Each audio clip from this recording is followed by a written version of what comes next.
Hafide and welcome to another episode of CNMI Weekly. I'm your host Thomas Manglona reporting on Saipan. In our first story, we take you to the Board of Education on Saipan where they discuss school meals and the growing problem of food waste. There are a majority of students that don't eat their food, and it could be because it doesn't look appetizing. So perhaps there could be some improvement works in terms of looking at the school lunches. There's a growing problem with food waste at CNMI public schools and single-use plastic products to serve the meals. I've seen a lot. Stacks and stacks, they're just thrown away. Public school system nutritionist Aaron Camacho said they are working on expanding to include a variety of locally sourced food. They're already working with farmers on Rota and Tinian. Our challenge is finding one menu to meet everybody's needs. They continue to do taste tests at different schools. The other issue is how that food is packaged. It's not just a matter of whether students eat or not, it's also a matter of time. Currently at our elementary schools, we do it on a reusable tray, right? And that works at least to alleviate some of the plastic. We cannot do that for middle school. You have to remember that these kids have to go through lunch in 45 minutes. Hopwood alone, a child only has maybe 8 minutes? 50.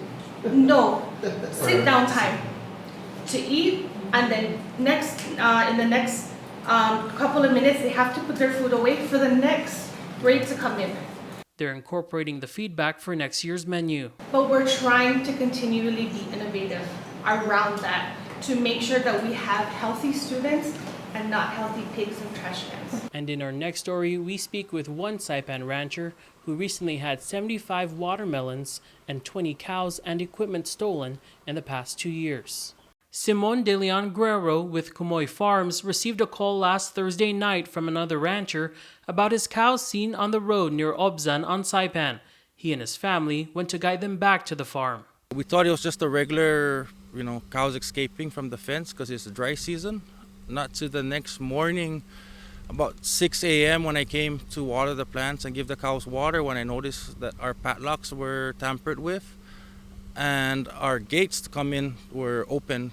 And when I checked the produce, a lot of our watermelons that are soon to be harvested were stolen, maybe about 75 to 100 pieces. He called the authorities and the investigation is ongoing. But De Leon Guerrero has experienced this before, and he is not alone. This is not the first time something was stolen. About a year ago, we had about 20 cattle that were stolen. The other farmers in Marpi, their cows are getting stolen. Even here in the south side or our neighboring ranchers, their cows have been stolen. He often gives away the crops he grows and welcomes students to his piggery to learn about agriculture and sustainability. I do this with my family, my kids. It's kind of disappointing because we teach them to work hard and they look forward to harvesting the watermelons, and a week before harvest, everything's stolen. So, the kids are upset. They're heartbroken. He has this message to share with the community. If you know somebody selling produce, selling livestock, and you know they're not a farmer and they're selling something they don't grow or raise at a very cheap price, give the police a call. We're farmers. We're trying to do an honest living. And now we have an update from the Tinian Chamber of Commerce amid military developments in the region. I highly encourage that if you have not been to Tinian yet and you're feeling the threat or the pain of what is going on over here, you got to come across the street.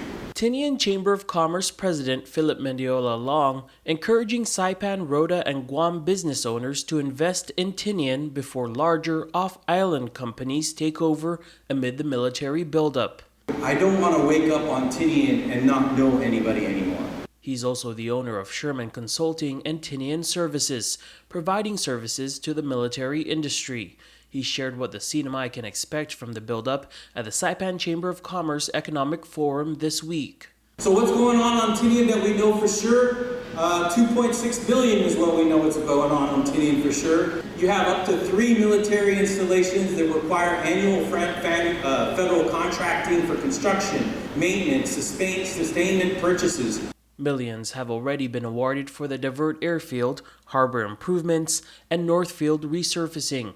2/3 of the island are leased to the military. There is no space on Tinian, and we're just in the beginning. We don't have retail space. He said the island could see 200 to 400 construction workers and executive personnel book hotels for over a year because there aren't any apartments available on Tinian. Some of the biggest needs are warehousing and accommodations. I definitely encourage any businesses that are on the island here in Saipan, or if you're from Guam, we need this help immediately, and we want to keep it as local as possible. Don't go away, we'll have more CNMI Weekly right after this.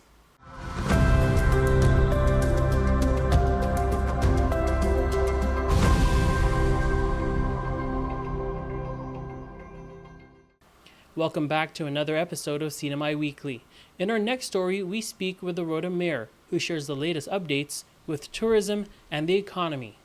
On the heels of a tour with social media influencers in partnership with the Guam Visitors Bureau and Marianas Visitors Authority, Rota Mayor Aubrey Halcock says they're exploring options to bring more tourists in as they advocate for lower airfare. When we visited the Guam Joint Regions Fair, we spoke to many military families and they were open to riding boats from Guam to Rota. And so this prompted our conversation with the director of the ports, Rory Respicio, along with some Guam mayors to get their support to see how the municipality of Rota can donate a docking slip to Guam. And that can be somewhat a compromise or a bridge to really promote and encourage more boat captains to use their vessel to transport not only people, but also passengers between Guam and Rota. Rota is hosting its Galita Festival this week, highlighting its unique culture, food, art, and music. As leaders work to revive the economy, the Rota mayor says there are also plans to revive some hotels. Currently, there are only 55 active hotel rooms with a few B&B options. There's already a lot of movements steering towards renovating a lot of the vacant hotels here. I've met with many investors, especially with the smaller ones. They've already got into conversations about possibly leasing them. And then with, of course, our larger airports, with our larger hotels like Paupau, there has already been an interest. We just need to work with DPL for them to open to accept proposals. And then, of course, we are still waiting with the Rota Resort issue so that they can have a time frame to welcome proposals as well. And now to our story about the Northern Marianas College's recent graduation and the powerful message that Delegate Gregorio Sablan had to share. This world is yours to change, so let's set sail and change it for the better. 267 students graduated from the Northern Marianas College on Friday, ready to make change. Delegate Gregorio Sablan, who is not seeking re-election after 8 terms, was the keynote speaker and shared a story about his past. I once used drugs, and I am a drug addict. I have been clean and sober for 28 years, but yes, I am a drug addict. Cocaine, methamphetamine.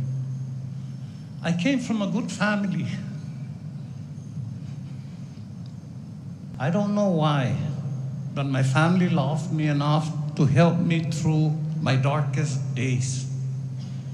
Friends and mentors loved me enough to help me face the truth about myself. And when I did run for Congress, enough of you were willing to give me your trust and send me to Washington. Today, I want to thank those who gave me their love and guidance. The congressman had this last message to share with the recent graduates for when they experience hardship. No matter how deep the hole you are in, pull yourself up. And never be too afraid or embarrassed to ask for help. We are just weeks away from the Festival of Pacific Arts and Culture, and we got a chance to catch up with some of the dancers who will be representing the CNMI. About 60 dancers from Chamorro and Carolinian groups will represent the Northern Marianas in Hawaii for the Festival of Pacific Arts and Culture in June. The NMI will send 100 delegates to the world's largest celebration of Indigenous Pacific Islanders.